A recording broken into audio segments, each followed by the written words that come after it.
Just a little reminder that we do have a delay today. Roads are not closing at 9:30. Roads are closing at 10:30 this morning for a scheduled 11:15 start. We'll get that confirmed from the race office in the next 10 or so minutes' time. But that's as it stands at the moment, an hour's delay to racing, and we'll find out the exact schedule from the race office in a little bit. Our guests this morning on the show, we had the Reverend Canon John Caldwell in a little bit earlier on. We got newcomers A winner Thomas Maxwell and also Michael Rees, who of course won the newcomers B, and the first ever Colombian rider to the Isle of Man races.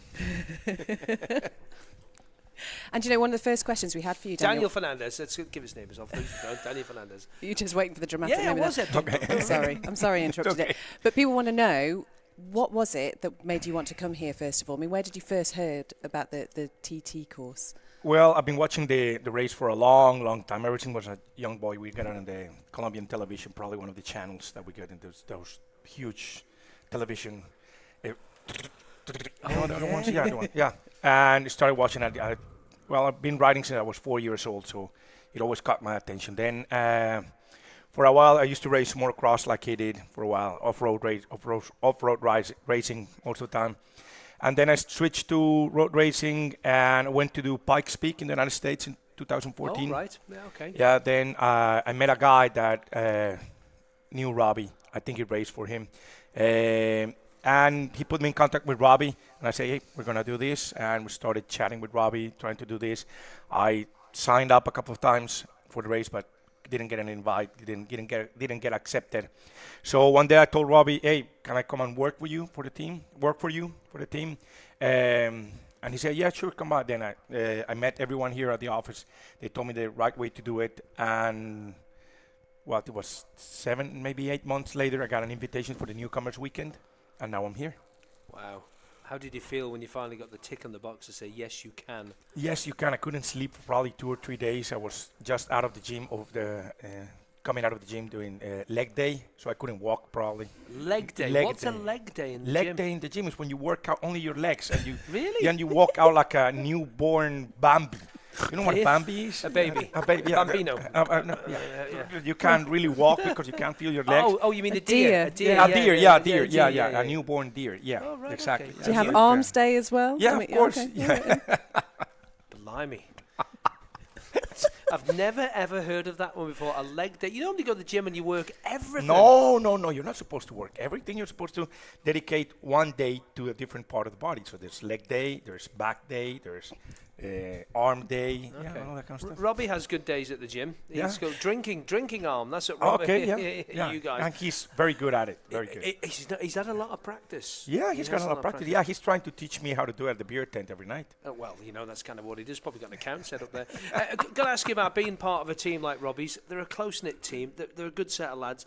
And like you've just mentioned there, you have a bit of fun, don't you? Because that's what it's all about, isn't it? Yes, exactly. One of the main objectives coming in here is that I had to have fun every day.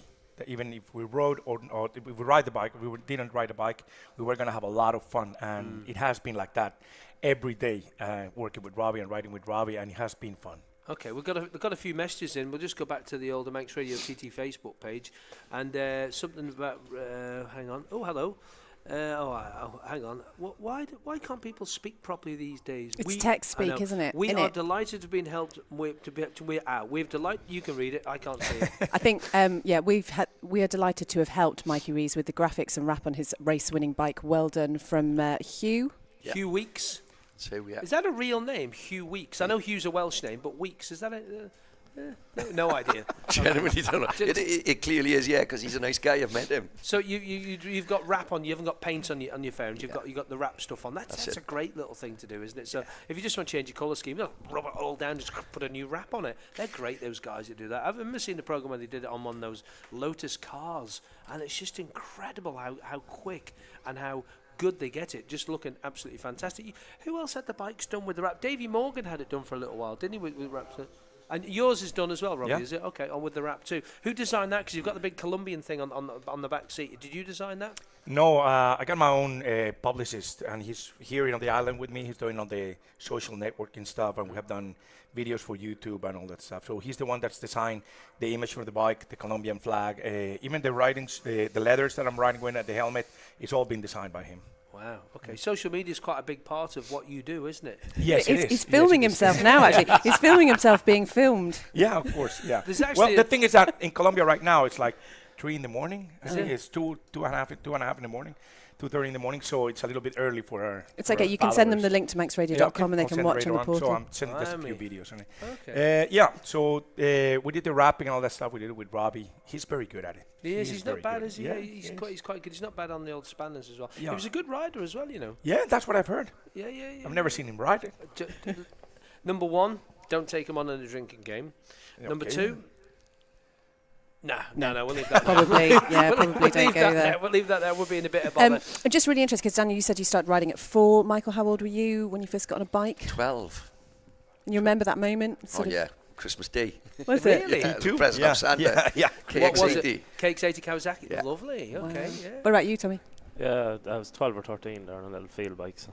Little field bike. Do you know, there's nothing better when you're a kid, wasn't it? Getting a bike. No matter some piece of rubbish that you found. We had one actually where I lived, and it was I tell you what it was. It was a little Puch moped, and this is how old I is. It had pedals, so we took the pedals off.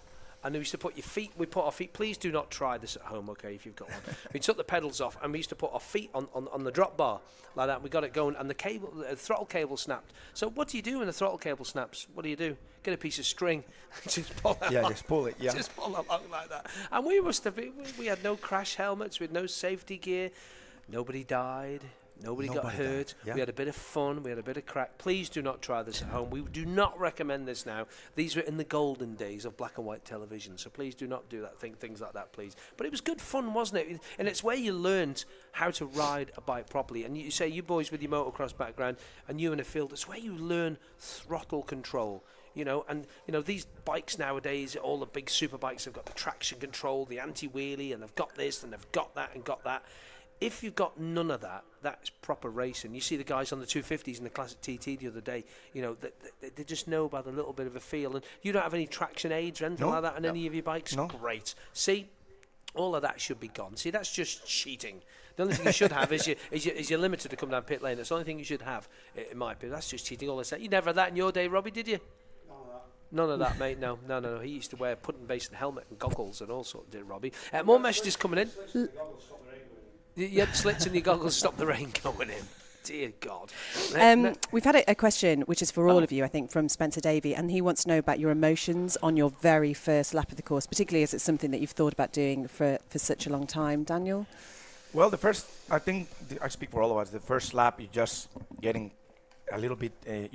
When you set off the line, you're all tied up, and you kind of try to remember where you're going. But I think by the time we get to Quarter Bridge, everything's gone. You get a little bit more loose, but you tend to make a little bit more mistakes on that first lap. But then after that, you just enjoy it. Who was saying he ran on a bit late into top of? Oh no, that was Stevie Haddo finished second. He said he ran on a little bit deep. I think it was just before Bagara. You know, come down through McGuinness's. He said he ran a little bit wide coming out of there one lap because the pavement that comes out. I think the pavement's about 18 inches wide, this pavement. I'm actually picturing he was pretty close to that pavement running there. And whether it was the wind or he was just trying hard, but that could have pushed you off line so quick yesterday. Who got pushed off line by a big amount yesterday? I mean, not talking like 2 or 3 inches, which is all right, but you get like 6-8 inches. Who only got knocked away? Thomas? Oh, the wind was brutal yesterday everywhere. Yes. At half a lap, I was starting to get tired from the wind trying to tuck in. Up in the mountain was actually dangerous. Do you know I think it's the third bridge after the mountain mile. That's the one. Yeah, that's the one. Nearly blown off the side there. Bungalow Bridge there, yeah? Oh, it was. I was slipstreaming a 600 coming up to it, and I just popped myself out of the bubble, getting set up for the gear change, and it just blew me straight over to the right, and I was fighting the bike to keep it out of the gutter. Yeah, It was very bad. Got a message in here. Just go back to the TT one for you, Thomas, and before they disappear.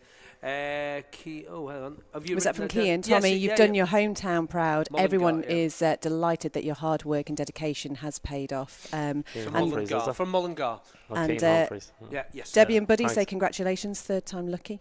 Yeah. And Rita wants to say hello to all the marshals at Waterworks, and also Gus says hello to the brilliant marshals at Braddon Church, and the ladies who make the teas and cakes there are the best on the island. I think possibly we need to try all of them out just to, to verify that We one. should have a cake off, shouldn't we? I think Never so. mind bake off. We should have a cake off. Just very quickly, this one from Sue says, I'm 55. I've never learnt to ride a bike. Do you think it's too late to learn? No. Could I be the oldest newcomer possibly, or has someone older than me competed? I think there's a cut-off age now, I think, for people who want to enter the Manx Grand Prix. And I think the TT one's 40 or 45. 40. I think it's 42 for the TT Okay. and 45 for the Manx. Okay, all right. So there is a cut-off date. But listen, if you want to ride a bike, get yourself to your local centre, do your CBT, do all your training, and do it properly. Well, Paul Owen's dad, a case in point, his dad's 80, whatever age he is, and he's still out riding around on an old Steely around the road, and he's pretty quick too, and he competed at the Isle of Man. So it's never too late or too early to start to learn to ride a motorcycle. Believe you me.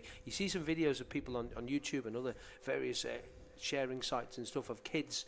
There was one on the other day there, this 4-year-old on this mini moto.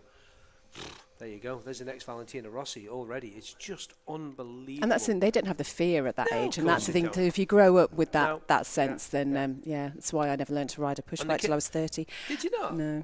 Anyway, 166-177. Start your message with TT. If you want to text us this morning, you can email studio@radiott.com or follow us on the Manx Radio TT Facebook and Twitter pages. And we are Facebook Living as well. And you can watch back if you miss any of the chat show at the Manx Radio portal on manxradio.com. Still loads of messages coming in, but Sue now is a little bit upset that she's too old to that's compete. Sue Griffiths. Yeah, she doesn't look a day over 30 she though, doesn't so I really, reckon, no. it'll be all okay, right. you'll be all right. Gus says he's sitting here on my veranda in the Algarve watching the sunny morning. Wow. Would you rather be in the Algarve or here, boys? Here. Yeah. Absolutely. Hugh says, does Mikey do a smile day in the gym? Probably won't. Okay. But yeah, loads more messages coming in. We will take some more of them after we have had this short break. On Manx